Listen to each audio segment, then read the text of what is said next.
Hello everyone. So today we are going to discuss a polynomial problem which came in Bstat Bmath 2016, and it was the second problem. So the problem says that you have a cubic polynomial where it's a general cubic polynomial ax square plus ax cube plus bx square plus cx plus d, but where a, b, c and d, the coefficients are integers. Okay, that's an advantage.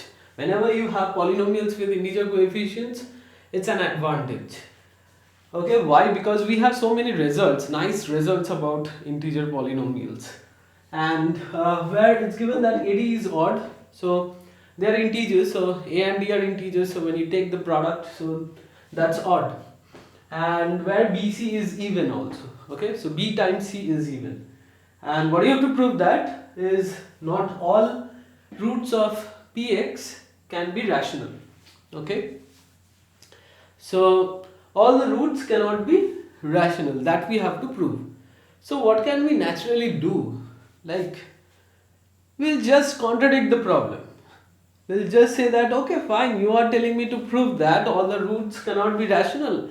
I say that, no, let all the roots be rational.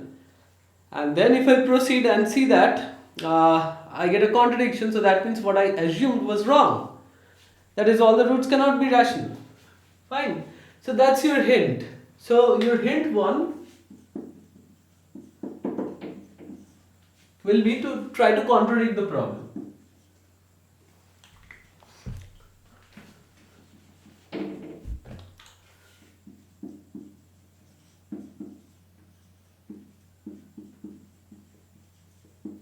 Okay.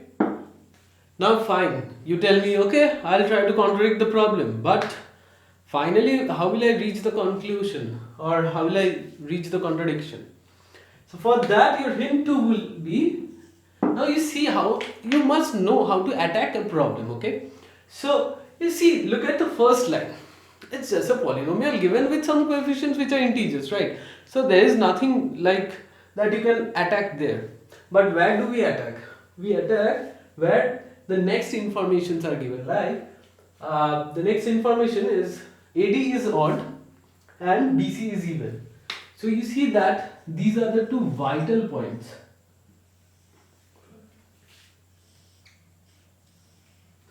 So AD is odd and BC is even, and there is no information after that. You have to prove something.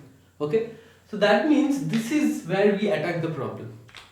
So if somehow considering that AD is odd, if we can show that BC is failing to be even, then we'll be done. Or else, like the opposite, like BC, if BC is even, then AD is failing to be odd. Okay, so think like that. So that's your hint for the second part. So contradict using A times D is odd and B times C is even. Okay, so that's your two hints, and I think that should be enough. So just think about. So just pause this video and think about it, and then let's then look at the solution. Okay.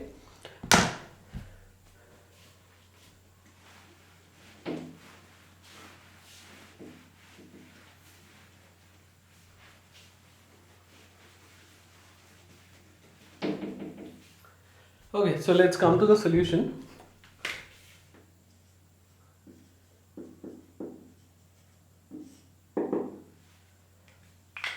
As I told you that first we would try to contradict.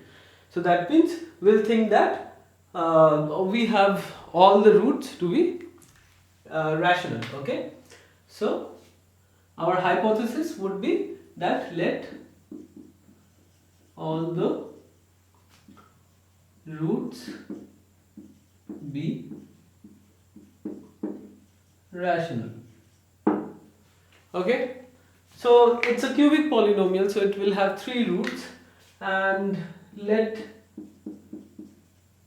them be of the form pi over qi, okay, where I is going from 1 to 3, and all the conditions of rational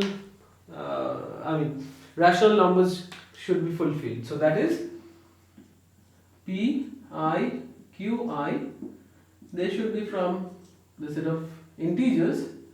qi cannot be 0, and pi and qi, the GCD should be 1.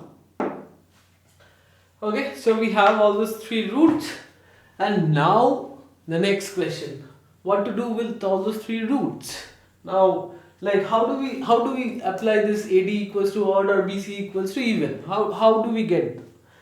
So now you see AD is nothing but coefficients, and where do we get the relation between the roots and the coefficients?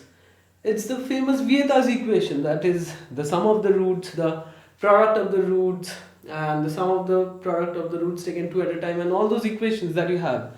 It's basically known as Bstat equation, okay? So now let's see what happens, okay?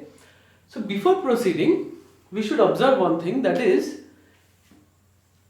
AD is odd, okay? And what would that imply? That implies A and D, A is odd and D is odd, right?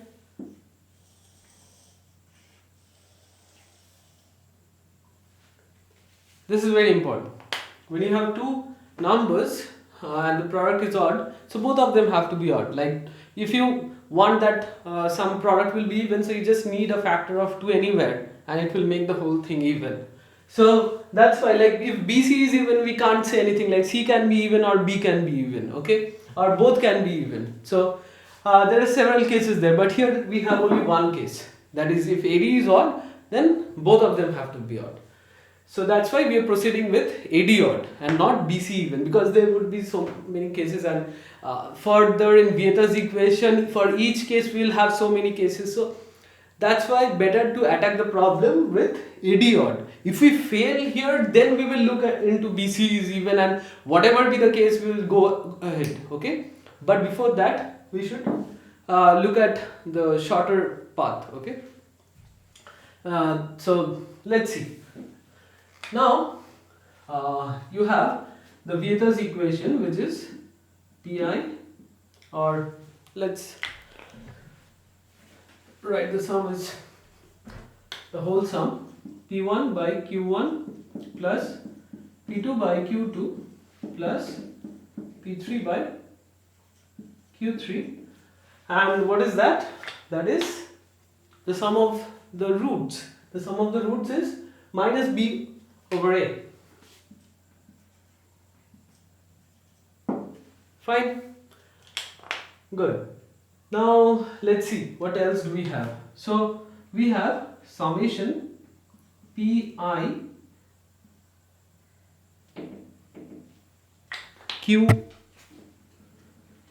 Qi times Pj over Qj.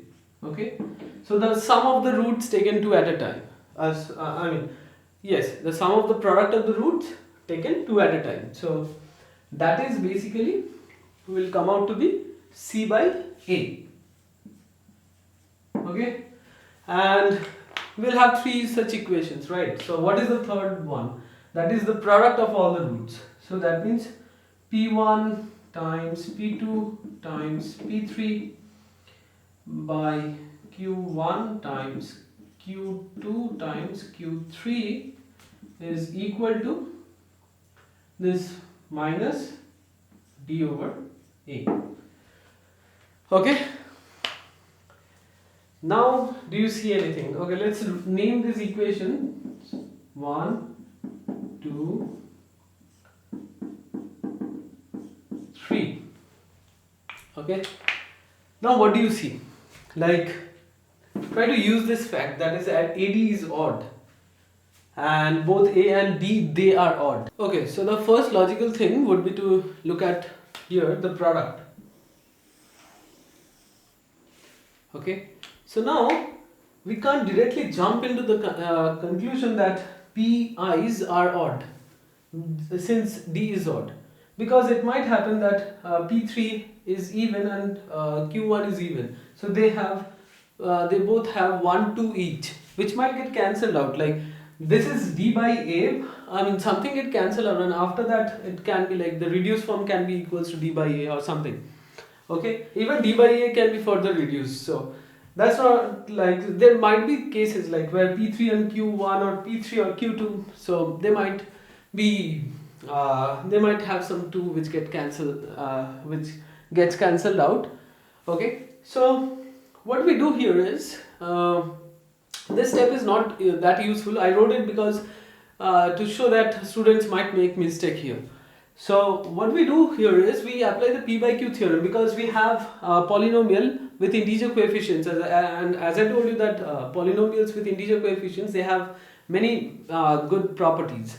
So one of them is the p by q theorem. So suppose we know that if a polynomial with integer coefficients has rational roots, then the numerator will divide the constant term of the polynomial, and the denominator of that rational root will divide the leading term of the polynomial. Okay, so then let's see. So then if each of those pi's, we can say that they divide the constant term d, and so this implies that pi's are odd. And similarly, the qi's divide the constant, the leading coefficient, that is a, and that implies that qi's are odd, because an even number cannot ever divide an odd number. Okay, and that's why pi and qi, since they are dividing an odd number, they they themselves have to be odd. Okay, so now let's see. Let's come to this very first equation, and let's just simply add it as how we just add. So if we add it, then we are going to get the LCM q1 q2 q3. So we don't know what the LCM is, so let's take q1 q2 q3, and in the numerator we will have p1 times q2 q3, p1 times q2 q3 plus p2 times q1 q3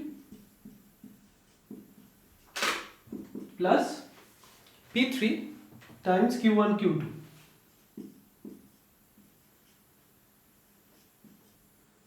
Now that is equals to minus b by a. Now you see that these pi's and qi's all are odd. So each of these terms are odd. So if you add 3 odd terms, you are going to get another odd number. And also below you have q1, q2, q3, they are also odd, right? So whatever it is, like if something gets cancelled out and gets reduced, so whatever it is, this numerator remains odd, because in an odd number, nothing can, no even part can suddenly jump up. Okay, so whatever it is, the numerator has to be odd, and so from here we conclude that b is odd. Okay, now you see that BC is given to be even. So if B is odd, then C has to be even, right? Because BC has to be even. Now let's look at C. So for C, we go to the second equation. So what that second equation actually is, it's P1 P2 by Q1 Q2 plus P2 P3 by Q2 Q3 plus P1 P3 by Q1 Q3, and that's equal to C by A. Okay. Now we will again simply just add it up, okay, and just make a similar conclusion as we did in that. So let's add it up. So again you will have Q1, Q2, Q3 in the denominator, and above you will have P1, P2, then Q1, Q2, so you'll have Q3, P2, P3, Q1 plus P1, P3, Q2. Okay, now you see again each of these terms are odd, and so three odd terms added up to will give you an odd number, an odd integer, and so the numerator is odd, and what we have is this is equals to C by A. Now again, whether it gets reduced or not, I don't care. I have the numerator to be odd, whatever the thing is.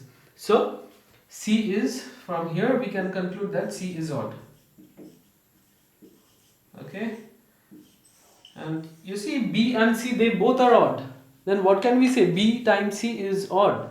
Their product is odd, and that's a contradiction because the information given is BC has to be even, but we are getting BC is odd. So that says that this, our hypothesis or our assumption, is wrong. What we assumed is that all the roots are rational, and that is wrong, because if we proceed with our assumption, we are getting a contradiction to the given information.